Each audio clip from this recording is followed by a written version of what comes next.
In the modern day, where it feels like everything needs to be a grind or a goal or an obsession, one thing that comes up often is that third word, obsession, right? And I think that over the years, I've had a lot of conversations with friends about this concept of being obsessed with something. Because a lot of people are under the assumption they're not obsessed with anything, that they don't have anything they're passionate about, when they actually really do. I know I've had a lot of conversations with friends where they're like, I have nothing, I wish I had something that was like, I'm gonna grind towards this, I'm gonna, wake up every day and be motivated by this, but I just don't. And I think that part of this is that we're kind of getting a misalignment of what obsession means. I almost feel like this comes from like movies or something. Like it feels like everybody's idea of obsession is this super romanticized thing. I actually think it's interesting. I wonder if like, we're all very familiar with the downfalls of social media as far as promoting ideas and conversations and, the pitfalls of how that goes in communication. But I wonder if like you can make the argument that movies and entertainment that comes pre-social media has similar pitfalls in communicating ideas and has given a lot of people a more romanticized view of how they should be living than they are. Obviously, it's not quite as big of a problem because global discourse is not taking place through movies, but I just think that's an interesting thing, and I almost feel that like coming off of this very Whiplash-esque idea of obsession, these creators who somewhat in the best of intentions promote this idea of obsession have perpetuated it to an extent where I find it extremely unrealistic. I think that, one, we can all detect that there's a little bit of fakeness in how this happens because of the fact that I think all these creators are like, you gotta do what you're passionate about, you gotta do what you're obsessed with. My thing is my course that I sell, of course. I'm extremely obsessed with this course. And it's like nobody's that passionate about a course, right? The first thing that I think is important to remember about obsession is that like it's not gonna get you out of bed every morning. People have this idea that like, if you're obsessed with something, you're gonna wake up every morning and be like, spring out of bed and be like, this is what I'm going to do for the day. You're still going to have off days. You're still going to be like, you're a normal human being. You know what I mean? I feel like people have come to view obsession as a superpower and as like a, turning you into Superman of productivity or of the way you live because you have something to center your life around that's greater than yourself. And honestly, that's just not how it works. Like, I would define myself as somebody who's obsessed with things. I probably should have said that at the beginning of the video. I totally do define myself under that umbrella, right? But like, I'm not gonna kid myself for a second here and act like I'm not like it's done any of the things that people say it should. For years, actually, because of the way I was living, while still working on all the things that I've worked on since I was much younger, I was under the idea of like, I'm not obsessed with these things, I'm forcing myself to do them. And only when I realized that how hard it was for me to stay away from these things I'm so passionate about, is when I realized, I am obsessed, it's just like not that crazy of a thing, And I think that's why I kind of think this is a useful thing to make. I'm not making this video, I'm not discussing this topic because I think it's going to be awesome for me to sit here for the next 10 minutes and tell you all, like, oh, look at me, I'm so obsessed with things. I think it's because everybody has a thing, they just don't, maybe they haven't adequately found it, or they have the wrong idea of how it should work, or something like that, And I think, like, this is such a, so out of my range of what I usually speak about, but I do feel like there's a crisis of people finding their purpose, because all of these, we're being told everywhere now more than ever, like, you gotta find your purpose, you gotta do something you're deeply passionate about, and along with that comes you're also like given and marketed a bunch of different purposes, Like, it's not just enough to find your purpose, you gotta find the aesthetic of your purpose, and a lot of these things are based off these imperfect images, and that's why I think this is a useful video to come here and make, because I do think that a lot more people have an intense purpose than they maybe think they do, right? So the gist behind obsession that we're served is that it's a very proactive process, right? That like, you will wake up every morning and be like, I can't stay away from this. Are you working that minimum wage job where you're on your feet 8 hours a day and then you get home and you're like, oh my God, your feet are on fire and you can't wait to go do this thing you're obsessed with? That's just not how it works, I don't think. I think that's a big deterrent for people. I've met people who are like, oh, I get so tired from work that I like can't do anything after, so I must just not want it bad enough. I just, it's not for me. And they just give up off that, right?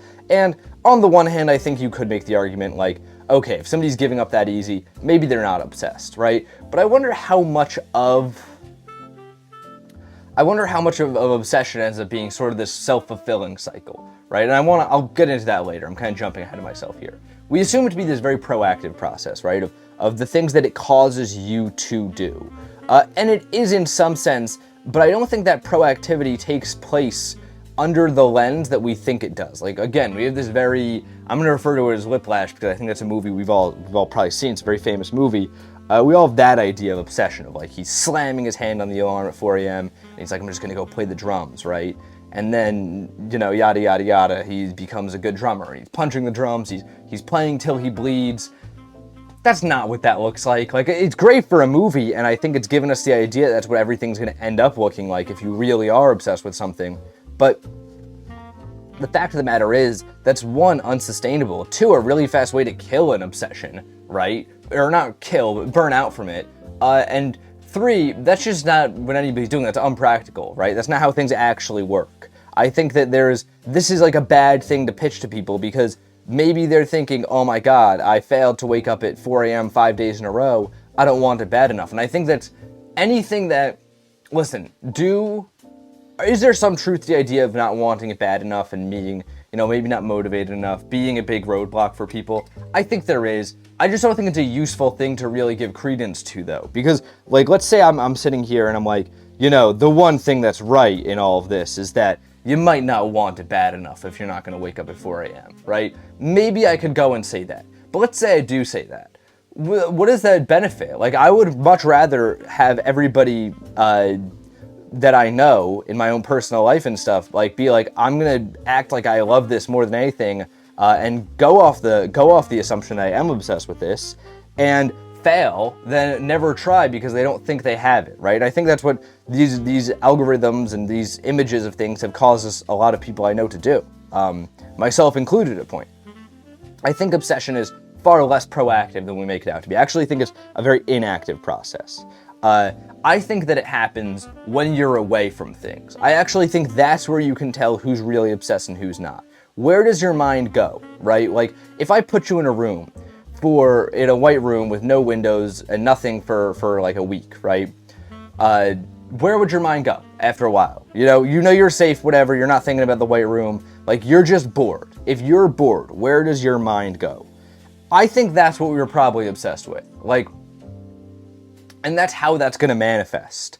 It's going to manifest in these very fun ideas in your mind. What do you find fun to think about? What can you not stay away from?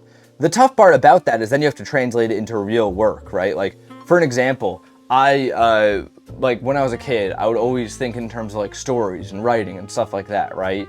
The tough part about that is, like, it's so much easier for me to, like, just kind of daydream and think of something than it is for me to write it down and make a good book. Like, there's still, don't get it wrong, obsession's not what's going to get you there. It's what's going to keep you in the race, but it's not what's going to get you to the finish line, right? The good news there is that the people that stay in the race forever usually end up hitting that finish line because, like, there's only so much track, but we should never say that, this is going to get you to the end. So I think, like, you should think of, like, what do I think of? Then I think a self-fulfilling cycle kind of happens. This is why I think it's so important to say, like, go try that, whether or not you believe. If you got somebody in your life who's like, I'm going to try and be the greatest baker of all time, my opinion, my own take, you should be like, you're going to do that. You should motivate everybody around you because it might work. Like, who knows? And if it doesn't work, no skin off your teeth, or however that phrase goes. But I think sort of the self-fulfilling cycle happens, right? It all starts with just what your mind goes to, what you are in this idea obsessed with, right? And then slowly, I think from there, you build on that, right? You work on it a little more and more, and you get more excited about the work as you do it because you are naturally inclined for it. You're going to get excited about it because it's a very exciting thing to be doing something that you love, right? And then slowly you'll get better at it because you keep doing it. It doesn't need to be in crazy ways. It can be in any small way. And then after a long time, you start taking shape into this other idea of obsession that's maybe a little bit more in the movies. You know, when you have a full year of momentum behind you and you're seeing some success, whether it's personally, professionally, or however this obsession of yours takes shape, it's much easier then to be like, I'm gonna wake up at 4 a.m. tomorrow and kill it. Not forever, but you know, be like, I'm going to turn up the intensity, I'm going to take on this other form. I think that that's when that happens, because over time you slowly get there. It's not something of like, oh my god, an obsession is going to manifest in one day like that. I still have off days, you know what I mean? I've been doing all the things I do for years. I think my whole life I probably will. Like, you're still going to have normal things that are going on in your life. Like, you're still just going to suck sometimes, but if you can't stay away from something and you just are willing to grow that flower that has always been existing in the back of your mind that we all have there, whether it's, some people might be obsessed with like rocks or some shit, like it can be anything. It doesn't need to be, you know, I find myself, I would declare myself a lucky person because I'm obsessed with things like painting and drawing. And these are things that like you are viewed as like, oh, that's something you can practice at forever, right? I think that's very lucky. An obsession can be literally anything though, literally anything. I think when you grow that flower in the back of your mind, eventually that's when it turns into a garden. And once it turns into a garden, then you're able to do anything with it. Then it's like that fuel that genuinely is like at the back of your mind always.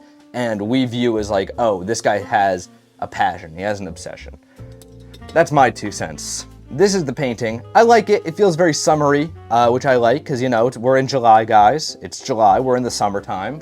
And yeah. I like that about it. I like that it feels summery. I don't even know if I want to say this to you all because I think it won't be, I can't get the image out of my head now, but this is the same color as SpongeBob, this is the same color as Patrick, and this is the same color as Squidward, and it really looks like I'm making SpongeBob like abstract art, and that bothers me about this whole thing. But outside of that, I think this is a cool color palette, so yeah. Go follow the Instagram to see this over there. As always, I color grade the photos to make sure they look exactly as they look to me when I paint them, because the cameras can mess that up sometimes. And until next time, guys, gals, and pals, my name is Max Dice. This has been Paint Talk episode 193. I'm here every morning, painting and talking with you all.